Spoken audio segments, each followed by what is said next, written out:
Naigo ang duha ka mga panimay sa pagkatumba sa duha ka mga punuan sa kahoy sa barangay Kalunasan ning Dakbayan sa Sugbo tungod sa nagpadayong pag-uwan karong adlaw.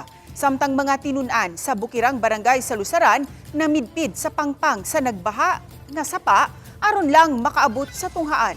Sayranta ang detalye sa report ni Alan Domingo.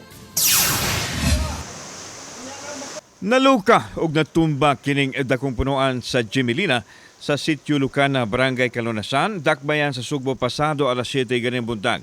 Kini ang sitwasyon karon diri sa Sitio Lucana, Barangay Kalunasan, Dakbayan Sugbo diin dunay mini landslide unya nalukat pagyud ang dakong punuan sa kahoy. Diin portion sa usa ka balay ang naigo sa sanga sa kahoy. May na lang gani kay ang tumoy ug ang mga sanga sa kahoy ang nakaigo sa portion sa balay apan nakamugna gihapon kini og danyos. Hinoon, way naigo sa nagpuyo. Nadaot ang railing sa gamayng tulay sa dapit human maigo sa punuan sa kahoy.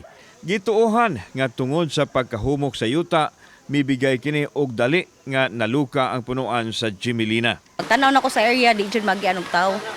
Walay na kuan anang balay kay doy portion sa balay nga natumbahan man. Wala raman hino individuals nga na angol hinoon kay nakahawa man dayon sila. Mga yamig tabang sir nga para ug unsay makuan sa amuang balay. Kay sa karon wala pa man may kwarta nya. Atong nagian mig bagyong audit, guba sa niyang balay wala pa may kapayo. Giawhag ni Konsel Dave Tumulag ang mga mulupyo sa duol sa dapit nga muhikling aron malikay sa dakong kadaot ilabi na nga nagpadayon pa ang ulan. Ato lang gi-priority ang kinabuhi sa mga tao ato yung gihangyo sila nga bakwit na lang gyud. Samtang dili layo sa dapit ang laing punuan sa kahoy nga natumba og nakaigo usab sa portion sa usa ka balay. Wara hinuoy na igo nga tawo apan gikabalakaan sa mga mulupyo kay adunay live wire sa kuryente. Hinuon na nawag na sila sa power utility. Samtang sa Bukirang Barangay sa Lusaran, Cebu City, nakasinati usab og pagbaha.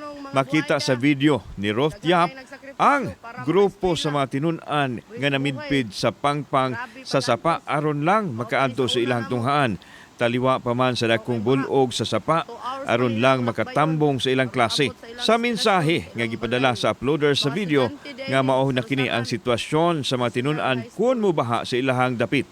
Gani karong adlaw padayon nga nasinati ang baha tungod sa pag-uwan-uwan. Samtang gisuspenso ni Mayor Nestor Archival ang in-person classes sa tanang mga tunghaan sa Dakbayan tungod sa bati nga panahon. Mas may nang maniguro na lanta nga maluwas ang atong mga kabataan nga sama ani karon no dunay mga daghang kay mga landslide nga mga pangitabo.